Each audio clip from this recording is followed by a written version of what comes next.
Hello and welcome to मध्य मुकाबिल। मैं हूं रबिया खान और मेरे साथ मौजूद हैं रऊफ क्लासरा। सबसे पहले नजर डालते हैं कुछ अहम खबरों पर। पाकिस्तान में दहशतगर्दी की नई लहर ने सर उठा लिया। वफाकी दारुल खिलाफा निशाने पर आ गया। इस्लामाबाद की जिला कचहरी में खुदकुश हमला, 12 अफराद शहीद और कई जख्मी। वाना में कैडेट कॉलेज पर भी दहशतगर्दों का हमला। वफाकी वजीर दिफा ने इस्लामाबाद पर दहशतगर्दी का हमला वेकअप कॉल करार दे दिया। श्रीलंका टीम की मौजूदगी और तुर्की के इंटेलिजेंस वफ्द की आमद से कब दहशतगर्दी क्या अफगानिस्तान और हिंदुस्तान की मुश्तरका कोशिश है? रियासत का जवाब आखिर क्या होगा? इन अफसोसनाक सूरत हाल पर आज के प्रोग्राम में बात करेंगे। इसके अलावा दिल्ली बम धमाके पर भारतीय सियासी रहनुमाओं और सहाफियों ने मोदी हुकूमत पर इंतखाबी फॉल्स फ्लैग ऑपरेशन का इल्जाम लगा दिया।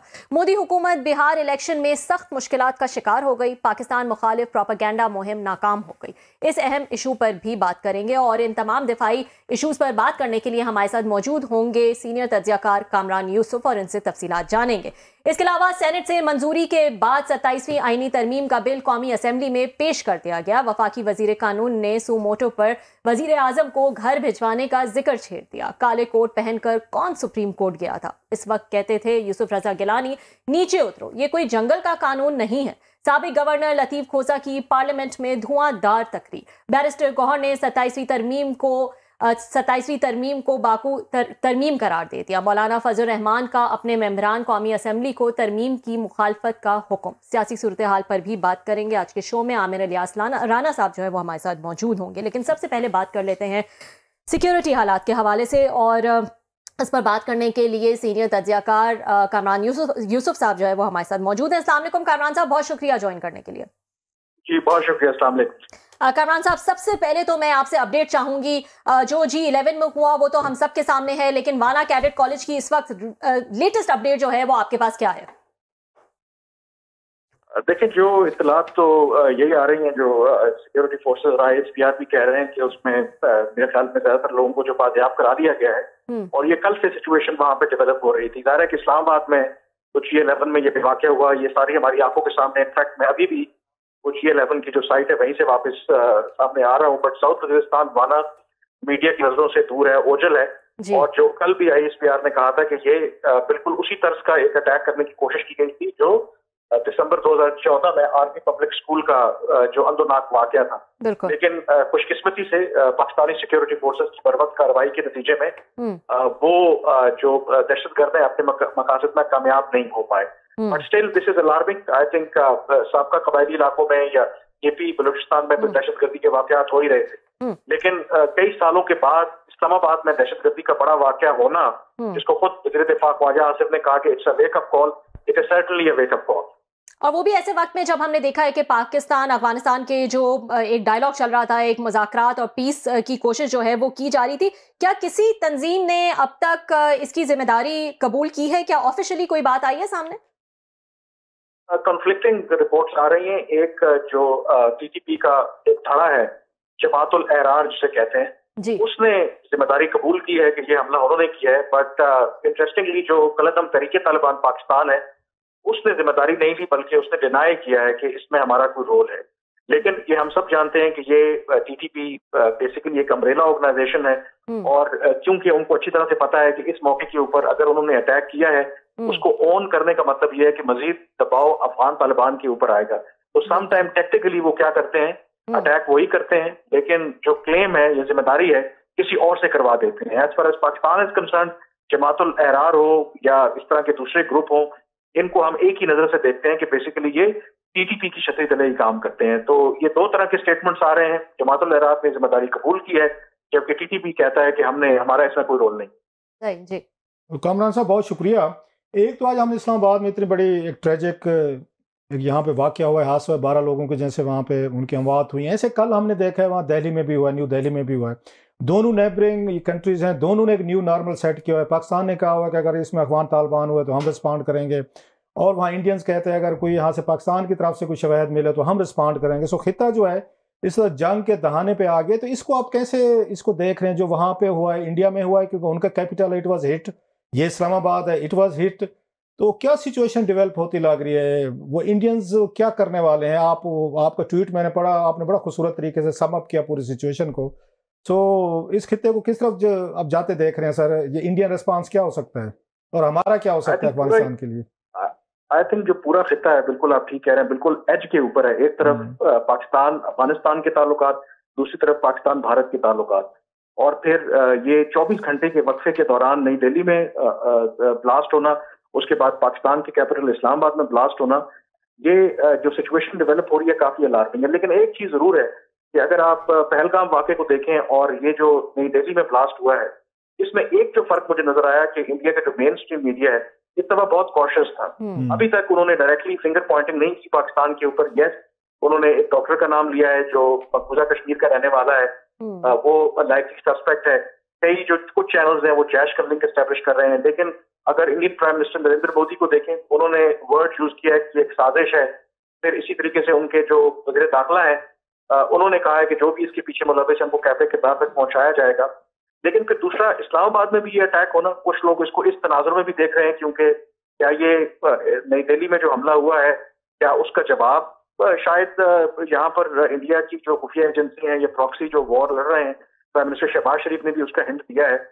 तो ये इसको पाकिस्तान को भी बड़ा सोच समझ के चीजों को देखना पड़ेगा, क्योंकि इंडिया जो इस वक्त सिचुएशन है, मई में जो कुछ हुआ था उसको जिस तरीके से सेटबैक मिला, वो पाकिस्तान को सर्टनली चाहेगा कि टू फ्रंट सिचुएशन में इन्वॉल्व करे, ईस्टर्न और वेस्टर्न बॉर्डर दोनों गर्म हो।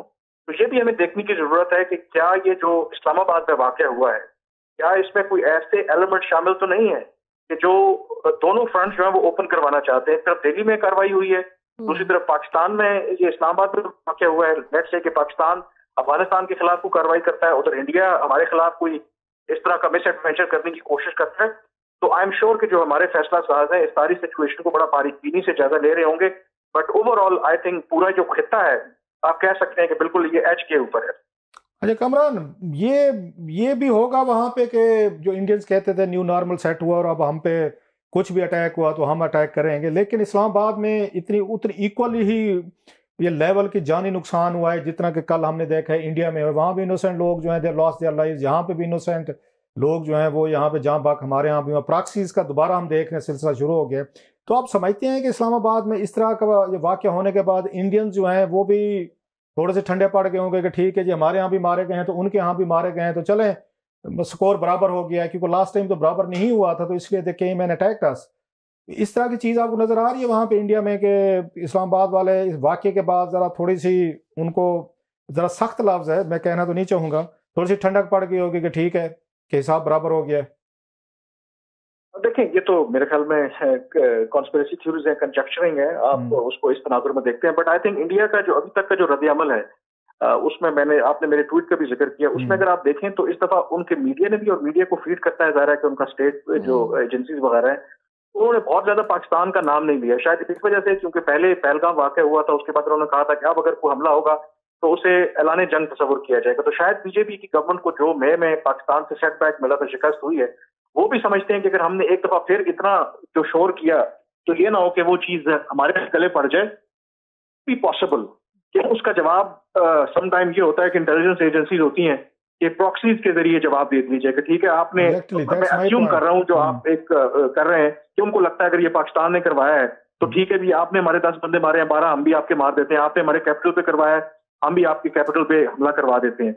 बट जो भी ये सिचुएशन है, ये बड़ी डेंजरस मेरे ख्याल में सिचुएशन है। अच्छा, आपने कैपिटल की बात की कामरान, कैपिटल की बात की, तो ये बताएं कि मतलब हमें भी पता है कि तालिबान के साथ इतना बड़ा हमारा एक स्ट्रेसफुल एक लेवल चल रहा है, डेंजरस, हमें भी पता है। अभी हमने एक तरह की जंग भी लड़ी है छोटी मोटी इंडिया के साथ, हमें पता है कि एक जंग हमने अभी लड़ी है, अभी उसके खित्ते में कल वहाँ पे भी ब्लास्ट हुए हैं, और इंडिया को भी पता है कि जनाब कि यहाँ पे कुछ हो सकता है, वो भी कैपिटल है, ये भी कैपिटल है। तो हमारी सिक्योरिटी एजेंसीज, हमारी इंटेलिजेंस एजेंसी इस्लामाबाद तो छोटा सा शहर है, चले न्यू दिल्ली बहुत बड़ा शहर है, मान लिया उनके लिए चले वो ऑफर कर सकते हैं कि बहुत बड़ा शहर था, हमें नहीं पता चला। What about Islamabad? ये छोटा सा शहर है सर, यहाँ पे G11 में इतने मसरूफ जगह पे आके अटैक कर लेना, so it exposes us as well. तो मतलब अच्छा, फिर वाना को देखें, स्टूडेंट्स की एकेडमी जो है वहाँ पे आपको पता है बॉर्डरिंग एरियाज है, और ये पहले इस तरह के वाकयात हो चुके हैं, you are sitting in the middle of एक थ्रेट, एक वल्नरेबल लोकेशन है। तो फिर हमारी तैयारियां, हमारी प्रिपेयरनेस, या हमने सब कुछ खुदा के सहारे छोड़ा हुआ है? ये पहले भी ऐसे होता रहा है पाकिस्तान में, एट व्हील जहां दहशतगर्दों का दिल चाहता था वो बम मार के निकल गए, पकड़ा गया, मारा गया, तो अपनी जगह। तो जो हमारी फेलियर्स हैं, जो इंडियन इंटेलिजेंस एजेंसीज के फेलियर्स हैं, उन पे कोई बात नहीं कर रहा सर। मेरे ख्याल में बात बिल्कुल इंडियन मीडिया में मैं फॉलो कर रहा था, वहां पे ये बात हो रही है। कि ये इंटेलिजेंस फेलियर भी है और किस तरीके से इसको डिटेक्ट नहीं किया गया। बिल्कुल, अगर आप पाकिस्तान के कॉन्टेक्स्ट में भी देखें, इस्लामाबाद में ये जो वाकया हुआ है, अगर आप उसे देखें तो इस वक्त श्रीलंका की क्रिकेट टीम पाकिस्तान के दौरे पर है, रावलपिंडी में मैच हो रहा है, एक स्पीकर्स की कॉन्फ्रेंस भी हो रही है, सिक्योरिटी वैसे ही बहुत ज्यादा टाइट थी। तो आई थिंक ये बिल्कुल, और फिर कई सालों के बाद ये खुद को हमला हुआ है इस्लामाबाद के अंदर 12 साल बाद कहीं ना कहीं तो सिक्योरिटी लैब तो कहीं ना कहीं है, तो उसको आप नजरअंदाज नहीं कर सकते। और मेरे ख्याल में while we condemn these incidents और उनको कैसे किरदार तक पहुंचाना चाहिए, लेकिन एट द सेम टाइम जो लेजिटिमेट क्वेश्चंस हैं उनको रेज करने में भी कोई स्लीपिंग सेल्स मौजूद हैं कि उन्होंने विद इन नोट, और जो कहा भी था काबुल से, हमने देखा कुछ उनके ओहदेदार जो हैं उन्होंने कहा था कि हम इस्लामाबाद को लहू में वो कर देंगे, नहा देंगे। सो हमारी सिक्योरिटी एजेंसीज, इंटेलिजेंस एजेंसीज, हमारे महकमे ये इन थ्रेट्स को महज एक लिप सर्विस लेते हैं and they have executed it. और उन्होंने एक तरह का मैसेज भेजा है कि भाईजान हम इस्लामाबाद में जब भी चाहें, जहां पे जाएं, जिस जगह पे हम ये ब्लास्ट भी कर सकते हैं, अटैक भी कर सकते हैं। सो हमारी तैयारी इतनी थी, इतनी सारा कुछ था, एक सेकंड लगता है कि सारा तहस नहस हो जाता है। सर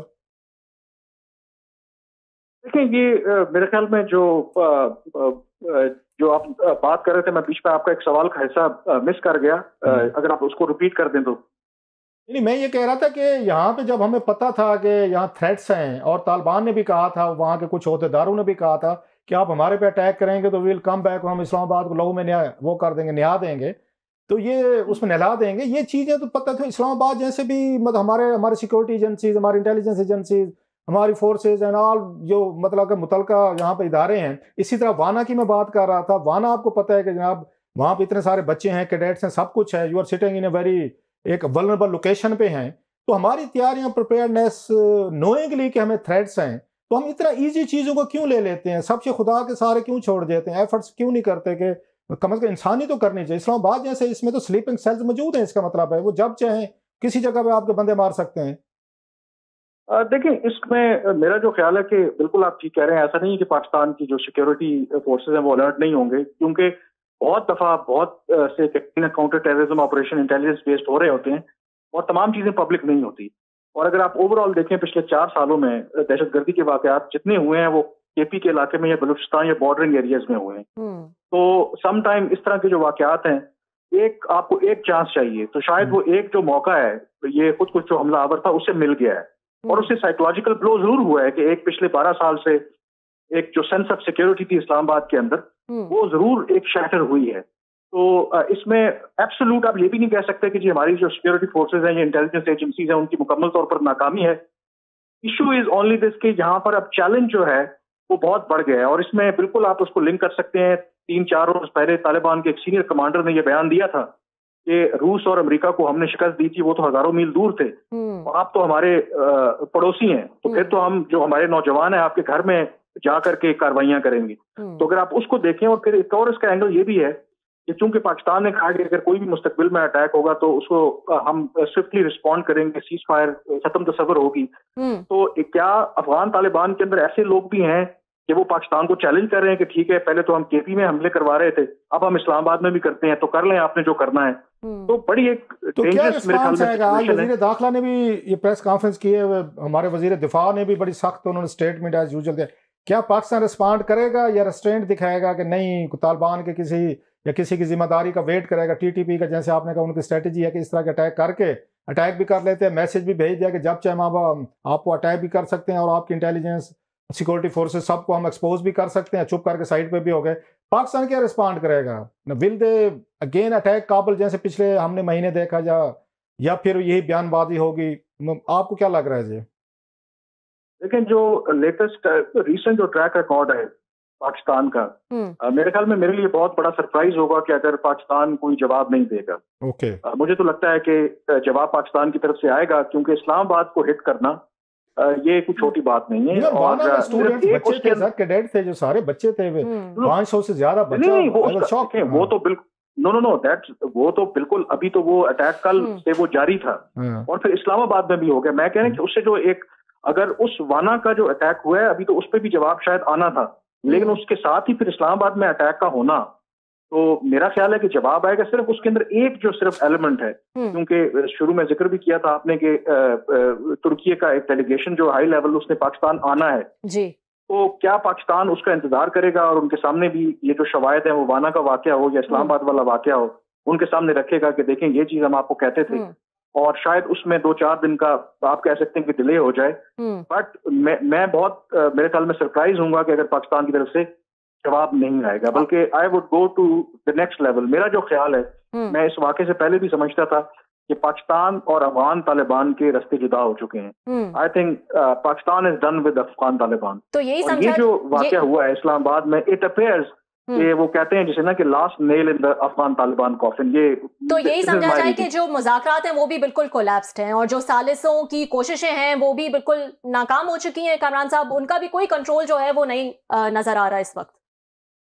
ईरान ने भी ऑफर किए। जी, ईरान ने बेशक ऑफर किया, लेकिन इस वक्त जो सबसे ज्यादा तगड़े प्लेयर थे, खास करके कतर, सबसे ज्यादा उनका इन्फ्लुएंस है अफगान तालिबान के ऊपर। बिल्कुल, अगर वो कामयाब नहीं हो, आई थिंक ईरान के तो फिर अफगान तालिबान के साथ इशू हैं, और चीन भी इससे पहले ट्राई कर चुका है। तो मेरे ख्याल से तो चीजें बिल्कुल एक पॉइंट ऑफ नो रिटर्न पे जा चुकी हैं, और let's hope for the best के सैनिटी और चीजें बहुत ज्यादा एस्केलेट ना हो। लास्ट क्वेश्चन सर, ये भी यहाँ पे इस्लामाबाद में कुछ सर्कल्स में बात आ रही है ऐसा ऐसा कि पाकिस्तान समझता है कि हम ही तालिबान को लाए थे, हमने भी उनको वहाँ रजीम चेंज करवाया, और उससे पहले अशरफ गनी साहब की हुकूमत जो किया। तो क्या दोबारा अपनी गलती का उजाला करने के लिए पाकिस्तान एक रीजनल एक अंडरस्टैंडिंग के साथ रजीम चेंज की अफगानिस्तान में कोशिश कर सकता है?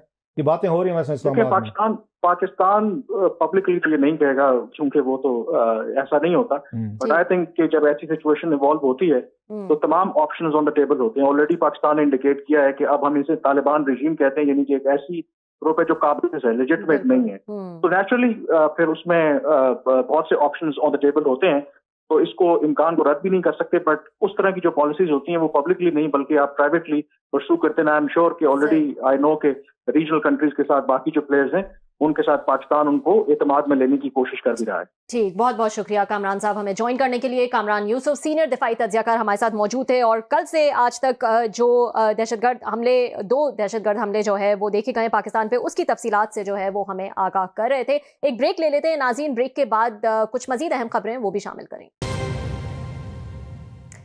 वेलकम बैक नाजरीन। बात कर रहे हैं हम मुल्क में जो रीसेंट सिक्योरिटी सूरत हाल है उस हवाले से। पिछले 24 घंटे में क्लासर साहब बड़े ही अफसोसनाक 2 वाक़यात जो है वो हुए हैं। ये तो बिल्कुल बीचों बीच इस्लामाबाद में G11 में हुआ है। अक्सर मेरा गुजरना जो है वो वहाँ से होता है बच्चों के स्कूल वगैरह के लिए, और बहुत ही एक रश वाला इलाका जो है वो है।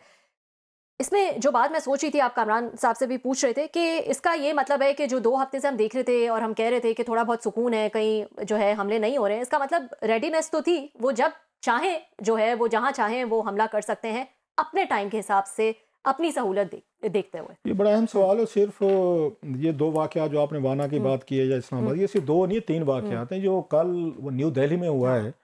इक्वली उसी वक्त सब की फिर हमारे जैसे लोग जो हैं या कोई भी दुनिया में होते, जंग तो कोई नहीं चाहता होता, वार ऑलवेज ब्रिंग्स डिस्ट्रक्शन। इनोसेंट लोग जहाँ भी मारे जाएं किसी भी उसमें, सबके लिए हमदर्दी होती है। सो ये नहीं होगा कि दुनिया में कहीं भी इस तरह प्रॉक्सीज में जो लोग मारे जाते हैं जिनका लेना देना भी कुछ नहीं होता, जो इसका हिस्सा भी नहीं होते, कोई अपनी फैमिली के साथ जा रहा होता है, कोई घर वालों के साथ जा रहा होता है, कोई मतलब किसी के साथ बच्चे हैं, छोटे औरतें हैं, सब जगह पे होती है। और फिर फैमिलीज इससे हर्ट होती हैं, डिस्टर्ब होती हैं, फॉर एवर होती हैं। हम तो भूल जाते हैं 2-4 दिनों बाद, किसी को याद भी नहीं होगा। सो जो जब वहाँ पे न्यू दिल्ली में काली ब्लास्ट हुआ, हमारी भी वही हुई कि अब ये देखें फिर एक नई ब्लेम गेम, एक नया मसला, फिर आपस में टेंशन, फिर आपने अपनी लोकल ऑडियंस को, लोकल वोटर्स को, लोकल मीडिया को, लोकल अपोजिशन को सेटिस्फाई करने के लिए you have to shift the blame. क्योंकि अपनी गलती तो कोई नहीं मांगनेगा। जनाब कि आपकी जो सिक्योरिटी फोर्सेज हैं, आपकी जो इंटेलिजेंस है, आपको अगर पता है जनाब कि यहाँ दहशतगर्द हैं और वो इंडिया के पीस को वट एवर लोगों को हर्ट करना चाहते हैं, तो आपकी इंटेलिजेंस जो आपने भर्ती किए हुए हैं, जिनको पैसे मिलते हैं, तनख्वाहें मिलती हैं, वो क्या करते हैं? सो जो ही इंडिया में ये हुआ, ये मसला हुआ और इतनी बड़ी ट्रेजेडी हुई, and we feel sorry for the families as well, जो भी विक्टिम्स होते हैं दुनिया भर में, तो उसी वक्त सब लोगों को वही हुई, we got alert as well कि अब क्या होगा। हम सब ने फॉरेन इंडियन चैनल्स, इंडियन चीज़ों को उसमें वही वाली बात जो भी कामरान साहब कह रहे थे कि सैनिटी प्रिवेल्ड सो फार, कि पिछली दफा के वाकये के बाद उन्हें यह पता चला कि दुनिया अब हमारी बात नहीं मानती, स्पेशली मीडिया की जो बिल्कुल नहीं मानती, जिन्होंने इस्लामाबाद और कराची और लाहौर उस पर कब्जे करवा दिए थे कि सारे Islamabad has fallen to the Indian forces. तो बल्ले बल्ले जो पूरी दुनिया में उन्होंने उनके लिए एक मतलब मजाक बना उनके लिए, इंडियन एस्टेब्लिशमेंट के लिए या इंडियन पॉलिटिकल हुकूमत के लिए। अब की दफा वो जरा केयरफुल हैं, अगरचे उन्होंने लिंक वहीं बनाए हैं जाके कश्मीर में ही, लास्ट टाइम भी कश्मीर का मसला था, अब की दफा भी वही है। सो ये चीज मैं बार बार कहते रहता हूँ कि इस खित्ते में पीस नहीं आएगा जब तक आप बैठ के पाकिस्तान इंडिया का मसला नहीं हल होगा। So ultimately the things revert back to Kashmir. 2019 में हमने देखा कश्मीर की वजह से हुआ जो जंग हुई थी पाकिस्तान की इमरान खान साहब के दौर में, अभी हमने पिछले मई में देखा वो हुआ, अब इसके लिंक ताने बाने वो अगेन कश्मीर से जोड़ है। सो तो हम आपको कहीं ना कहीं बैठ के मसले के कुछ तय करने पड़ेंगे, कोई बातचीत करनी पड़ेगी। वाजपेयी साहब ने की थी, उनको क्रेडिट जाता है। मनमोहन सिंह की इनसे जन्म मुशर्रफ से हो रही थी, नवाज शरीफ साहब ने एफर्ट्स की थी, आप उनको रिवाइव कर सकते हैं। अगर कोई भी छोटा सा कहीं पे भी वाकया होता है, कोई आता है दहशतगर्द कोई भी किसी भी इसके इलाके का, वो पूरे पीस को, पूरे रीजन को, 1.5-2 अरब इंसान रहते हैं इस खित्ते में, 2 अरब से ज्यादा, उनके अपने सिक्योरिटी के इश्यूज पैदा हो जाते हैं, सर्वाइवल के इश्यूज पैदा हो जाते हैं फॉर मतलब कपल ऑफ पीपल। तो फिर अगेन ये हुकूमतों की नाकामियां है, फिर ये लीडरशिप की नाकामियां है कि वो बैठ के आप 10-12 साल हो गए पाकिस्तान इंडिया बातचीत नहीं कर रहे, और उनके अपने बहुत सारे लोग कहते हैं, उनके डिप्लोमेट्स कहते हैं, उनके पॉलिटिशियंस कहते हैं, उनकी पार्टी के लोग कहते हैं कि बात करें, रास्ते खोलें, कोई सारा आपके नेबर को आप अवॉइड तो नहीं कर सकते। नहीं, हम भी नहीं कर सकते भी, हम और हम उनके जो मसले हैं, उनके अगर ग्रीवेंसेस हम दूर करें, हमारे वो दूर करें। लेकिन मोदी के होते हुए ये पॉसिबल है क्लासरा साहब? मैं वही बात कह रहा हूँ ना, मोदी साहब ने नहीं किया सपोजली, ये उनको भी तनकीद का सामना है, बल्कि उस पर तो उन्होंने राहुल गांधी ने कहा था, आपको याद होगा, उन्होंने कहा आपकी इस पॉलिसी की वजह से, क्योंकि इल्जाम लगता था कि ये कांग्रेस जो है ना पाकिस्तान को अपीज करती है, पाकिस्तान को खुश करने की कोशिश करती है, लिहाजा पाकिस्तान हिम्मत पकड़ता है और हमारे यहाँ प्रॉब्लम होता है। दैट वाज उन पे इल्जाम लगता है कांग्रेस पे। तो उन्होंने कहा भाई साहब आपने जो सख्ती की, आपने पाकिस्तान को अंगेज नहीं रखा, हमने रखा हुआ था ना, तो आपने चाइना की गोद में पाकिस्तान को डाल दिया। अब चाइना ने डट के पाकिस्तान की वो सपोर्ट के, फिर जाए चाइना से भी लड़ लें। चाइना तो आप पहुंचे हुए थे वहां पे वो करने के लिए, उनसे तल्लुकात ठीक करने के लिए। सो उनका पॉइंट भी ठीक था कि आपने ये सख्त पॉलिसी रख के पाकिस्तान को अब दीवार के साथ लगाया कि जब पाकिस्तान की इनसिक्योरिटी बड़ी है कि इंडिया हम पे अटैक करेगा, बड़ा मुल्क है, तो दे वेंट टू चाइना कि आप हमारे साथ हैं। और फिर हमें टांट करते थे बहुत सारे हमारे इंडियन दोस्त, आप चाइना के उसमें जाके बैठ गया, मैंने टांट किया, तो मैं क्या उससे ट्रंप से बचने के लिए आप नहीं बैठ के जाके उसकी अगर चाइना की गोद में। सो हर मुल्क करते हैं, अगर हमने भी किया, अपने मफादात देखें। तो आप अगर हमसे बात नहीं करते, मतलब मजे की बात है, हमारी एक जैसी बोली है, एक जैसे चेहरे हैं, एक जैसी शक्लें, एक जैसी अकलें हैं, एक जैसी हरकतें हैं, हम एक दूसरे के साथ बातचीत नहीं करते, ट्रैवल नहीं करते, ना इंडियन आते हैं ना हम जाते, बॉर्डर बंद है। लेकिन चाइना ना, जिनके साथ उनकी मिलती है शक्लें मिलती हैं, ना अकलें मिलती हैं, ना कोई काम, हमारा भी ये मिसाल ना जबान मिलती है, हम भी चाइना से बात करते हैं, वो भी चाइना से बात करते हैं, आपस में हम बातचीत नहीं करते। वो तो अफगान तालिबान से भी बात करते हैं, उनसे भी करते हैं, मतलब हमसे नहीं बात करेंगे। वो तालिबान जिनको सारी उम्र वो उनको दहशतगर्द कहते रहे उनके मुल्क में, हाँ बिल्कुल, इसी वजह से पाकिस्तान को कहते थे कि आप तालिबान को प्रॉक्सी के तौर पर यूज करेंगे कश्मीर में। आज आपने अडॉप्ट कर लिया, इंडिया के अंदर भी बहुत सारी आवाजें उठी हैं कि आपने अडॉप्शन उनको अडॉप्ट करके लीगलाइज कर दिया है। अच्छा, हमने रिवर्स किया है, हमने अपने लेसन सीखे हैं, इंडिया कहता है नहीं, अब हम तालिबान को आपके खिलाफ इस्तेमाल करेंगे। ये तो एक चीज है, वहां पे उनकी फेलियर चीज है, हमसे नहीं बात करनी, वो चाइना से भी करेंगे, वो तालिबान से करेंगे, क्योंकि वोट का मसला है। आप पाकिस्तान पे आ जाते हैं, आपको जब हमें पता है कि उनकी सिक्योरिटी फोर्सेस या उनकी इंटेलिजेंस, तो उनके वो पूछेंगे ना, वो जाने और वो व्हाट अबाउट अस। आपको जब पता है तालिबान ने थ्रेट किया हुआ है, उनके ऑफिसर्स ने कहा, उनके ऑफिशियल्स ने कहा हुआ है, वाना इतनी बड़ी सेंसिटिव जगह, आपको पता होना चाहिए था कि कौन कौन से टारगेट पोटेंशियल हो सकते हैं, बच्चे हैं, कैडेट हैं, तो आपको तो पहले ये चीजें इन द गिवन सिचुएशन आपको सिक्योर रखनी चाहिए थी। नंबर 1, इस्लामाबाद देख लें, आपको पता है कि श्रीलंकन टीम आई हुई है, यहाँ पे 200 वो बताया जा रहे हैं डेलीगेट्स आए हुए हैं, वो मतलब टर्किश वो आ रहे हैं चीजें। आपका ये सिक्योरिटी का लेवल है, इस्लामाबाद कितना बड़ा शहर है, अगर आप इसको भी नहीं आप सिक्योर कर सकते, बस छोटा सा शहर है, न्यू दिल्ली बड़ा शहर है, वो तरीके बहुत पुराना शहर है, ये तो 40-50 साल वाला आपका पुराना मतलब शहर है, अभी भी नया शहर है। आप अगर इतने छोटे से इस्लामाबाद में भी हमारी 4-5 इंटेलिजेंस एजेंसीज हैं, मैं हजारों की तादाद में एहलकार हूँ, कोना कोना एक एक घर, आपने कॉम्बैक्ट ऑपरेशन कुछ दिन पहले शुरू किए थे, आपको अगर स्लीपिंग सेल्स मौजूद हैं तो then it's a cause of worry. तो फिर किस चीज की लड़ना है आपने, फिर क्या आपने अफगान तालिबान को वो करना है, वो तो फिर ठीक कह रहे हैं ना, हम आएंगे अपनी मर्जी से कर लेंगे, वाना भी कर लेंगे, इस्लामाबाद भी करेंगे, पेशावर भी करेंगे, जहां हमारा की कोई कमी नहीं है, जहां हमारा दिल करेगा, एट विल करेंगे। आप उसको अल्लाह की मर्जी दे के, अपने बेचारे इनको मरने वालों को शहीद का दर्जा करार दे के, आप उसके बाद उनके साथ मगफरत की दुआएं करके, अल्लाह खैर सलाह। लास्ट वर्ड, ये बड़ा जरूरी है मेरा ख्याल है कि ये काबुल हुकूमत, पाकिस्तान और ये India they should sit together. कोई सैनिटी लाए, अपने मासूम लोग ना मरवाएं। मतलब प्रॉक्सीज में कौन मरते हैं?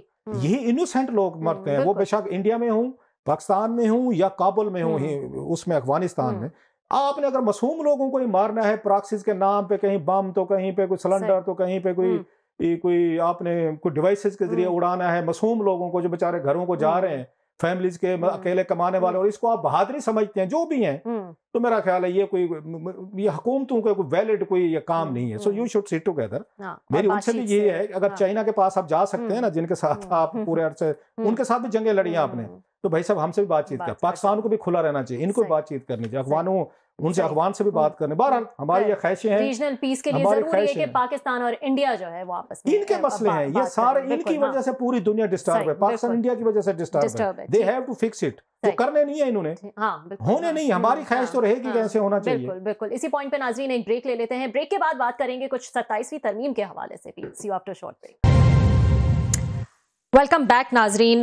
कुछ मजीद खबरें जो हैं वो भी शामिल कर लेते हैं। 27वीं तरमीम के हवाले से कौमी असम्बली में भी हमने देखा कि जो है वो इजलास था और काफ़ी बहस मुबाहिसा जो है वो वहाँ पर नज़र आया। खलासा साहब, बहुत सारे जो है वो स्टेटमेंट्स नज़र आई कौमी असम्बली में। बैरिस्टर गौहर ने, लतीफ़ खोसा ने धुआंधार जो है वो तकरीरें की। वफाकी वज़ीर कानून आज़म नज़ीर तारड़ साहब जो हैं उनकी भी तकरीर हुई और आपस में काफ़ी मुँहमारी जो है वो भी देखी गई। खैर, बैरिस्टर गौहर साहब ने एक स्टेटमेंट दी, उन्होंने कहा 27वीं तरमीम को बाकू तरमीम जो है वो उन्होंने करार दे दिया है। ऐसा क्यों? बाकू ये बड़ा मतलब बहुत सारे शायद उनको हमारे दोस्तों को नहीं इल्म होगा। बाकू जो, अगर मैं गलत नहीं समझा, आज़रबाईजान का कैपिटल है और वज़ीर आज़म साहब जो है वो आज़रबाईजान गए हुए थे। तो उन्होंने कैबिनेट का इजलास जो है वहां से उन्होंने वो चेयर किया वाया जूम। तो कैबिनेट के बाकी मेंबरान यहाँ बैठे थे और वो जैसे वो नहीं होता था उन दिनों में, आपको याद हो जब कोविड हुआ यहाँ पे आया था, तो प्राइम मिनिस्टर इमरान खान साहब जो हैं वो भी वो कैबिनेट का इजलास ले, खुद तो ये मौजूद होते, कुर्सियां बड़े फासले पर रखी जाती थी। बहुत सारे जो वजीर थे वो जूम पे लिए जाते थे अपनी उनके लिए उनके सेफ्टी स्टेप्स के लिए। तो उसी चीज को मेरा ख्याल है कंटिन्यू करते हुए ये बहरहाल पहली दफा हुआ है, मुझे याद नहीं पड़ता कि किसी प्राइम मिनिस्टर ने मुल्क से बाहर बैठकर कैबिनेट के इजलास को प्रिजाइड किया। मेरी मेमोरी में जो पहली दफा आ रहा है, हो सकता है हुआ लेकिन मुझे नहीं याद आ रहा। पिछले तकरीबन 22-23 साल तो मैं पार्लियामेंट कवर कर रहा हूँ, तो it's not coming to my mind. अगर किसी के जहन में हो तो प्लीज वो मुझे करेक्ट करे। So it's a new normal as well कि बाहर से बैठ के आपने अपनी कैबिनेट जो है उसको वो चेयर भी करना है, और जिसपे मेरा ख्याल है बहुत सारे लोग उठाने को तो सिक्योरिटी के ब्रीच के सवाल भी उठा सकते हैं कि किसी और मुल्क में बैठे हुए हैं और वहां से बैठ के अपनी कैबिनेट के इतने इंपॉर्टेंट इजलास की सदारत कर रहे हैं। सारी आपकी गुफ्तगू सैटेलाइट के जरिए या जूम के जरिए, जिसके जरिए भी हो रही है। तो बहरहाल मैं इस पर ज्यादा उसको सवाल नहीं उठाऊंगा। लिहाजा इसमें जो कैबिनेट का इतनी जल्दी जो थी, अर्जेंसी ये नजर आई है। हर चीज ये वो ठक फक कहते हैं, ठक फक वाला काम होना चाहिए। बस अभी कह दिया तो अभी हो जाए। ये जो हमारा माइंड सेट है ना, like medieval kings queens clergy man के, बस अभी बादशाह सलामत ने कहा है तो अभी होना चाहिए, देर नहीं है। और किसी चीज में इतनी एफिशिएंसी आपने देखी कि जूम इजलास में जो है वो मंजूरी भी दे दी और कोई ऐसी चीज? एक ना बड़ी एक कहावत है बड़ी उसकी, मत शानू की है, मेरी नहीं है, गुस्सा करे तो उन पे करे जिनकी कहावत है। वो कहते हैं 3 लोग अगर जिद कर जाए ना तो वो आपको माननी पड़ती है। एक प्रेमित जिद कर जाए, एक बच्चा कर जाए, एक शहजादा कर जाए। मैं प्रेमित को मैं डिफाइन नहीं करता मादरत के साथ, यू हैव टू, ये वो है, मतलब जिद में आ जाते। तो अगर कोई यहाँ शहजादों ने जिद कर ली है, बच्चे तो नहीं है, तो ना कोई इसमें कोई प्रेमित का कोई वो है, तो फिर तो होना है, फौरी तौर पर होना है। अब क्योंकि तरमीम की अप्रूवल देनी थी तो लिहाजा उन्होंने इसको बाकू तरमीम का नाम दिया। और मुझे लगता है ये है कि ये बाज़ दफा नाम ना क्लिक करते हैं। जो बैरिस्टर गौहर साहब ने कहा ये तरमीम अब बाकू तरमीम के नाम से जानी जाएगी। अच्छा, यही नाम पड़ जाएगा? मेरा ख्याल है ये चीजें ऐसे नाम ऐसे पढ़ते हैं, नाम ऐसे पढ़ते होते हैं, ये रखी जाएगी। नाम है ये कैची ने बाकू तरमीम, या 28वीं तरमीम नहीं, इट्स बाकू तरमीम की तरह। और बैरिस्टर गौहर ने फॉर चेंज एक अच्छा मेरा ख्याल है उन्होंने इसको उसके साथ मिलाया। अभी कौन सी है, अगले दिन आप आ रहे थे, 2-3 दिन आगे कर लेते, कोई बहस इतनी जल्दी की बार मुझे एनीवे हो गई। तो खुदा ना खासा पता नहीं क्या कुछ हो जाता अगर ये तरमीम ना होती। एक दूसरी जो बात की आज, और उन लतीफ खोसा साहब ने सही जवाब दिया। वजीर कानून साहब जो है माशाल्लाह इंटेलिजेंट आदमी, अच्छे बंदे हैं, और बड़ी सम टाइम बड़ी सेंसिबल गुफ्तगू भी करते हैं, प्रवोक नहीं होते, गुस्से में नहीं आते, बड़े अच्छे तरीके से कमेटीज वगैरह में देखते रहो जवाब भी अच्छे देते हैं। लेकिन उनका ये कहना कोई थोड़ा सा कोई नवाज शरीफ साहब शहबाज शरीफ साहब के साथ मशवरा भी कर लेते, मैं ये बातें करने वाला हूँ कर लूँ। मतलब हमारी आप कॉमन सेंस पे, हमारी इंटेलिजेंस पे आप क्या समझते हैं कि हम लोग घास खाते हैं या हमारे इधर भूसा भरा हुआ है?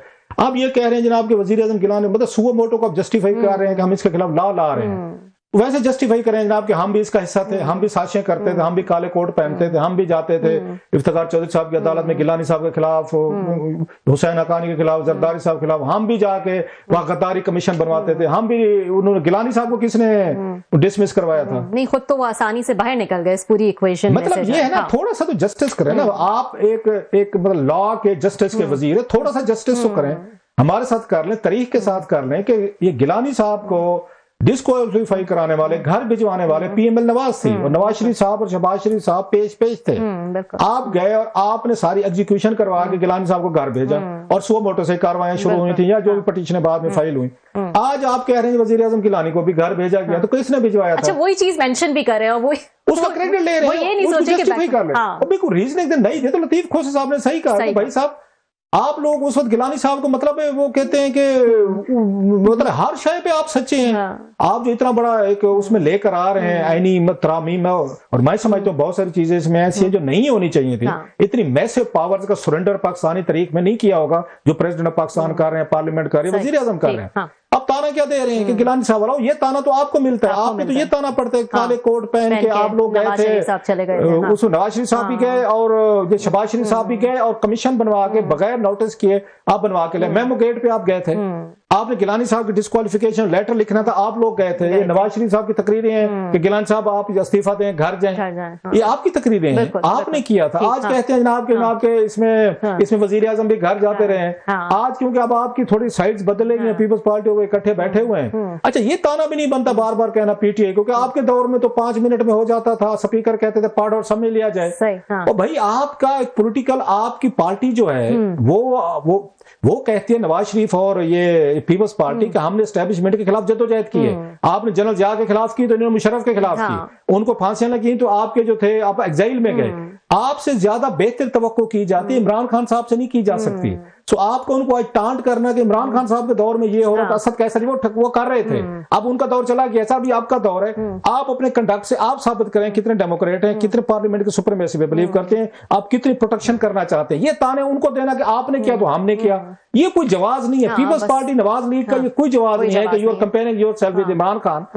आप अपना हिसाब दें, इमरान खान साहब अपना हिसाब देते रहते हैं और इसीलिए पीपल्स पार्टी को भी अभी बहुत ज्यादा हिसाब दे रहे हैं। इमरान खान साहब हिसाब दे रहे हैं, जैसे आपने जरदारी साहब ने दिया था जेल में, जैसे गिलानी साहब ने दिया, जैसे नवाज शरीफ तो सब उन्होंने अपना हिसाब दे दिया। इमरान खान साहब आप हिसाब दे रहे हैं। इस वक्त आप अपनी बात करें, आपके दौर में पार्लियामेंट में क्या हो रहा है कि बाकू से बैठ के आप तरमीमें पास करवा रहे हैं, ड्राफ्ट पास हो रहा है, तो फिर इसके बाद तो ठीक है पोजीशन के लेट्स सी इस बाकू तरमीम पे जो है वो कल कितने वोट जो है वो पड़ते हैं और कितनी आसानी से स्मूथली जो है वो ये कौमी असेंबली से भी पास हो जाती है। नाजरीन, आज के लिए इतना ही, कल आपसे फिर मुलाकात।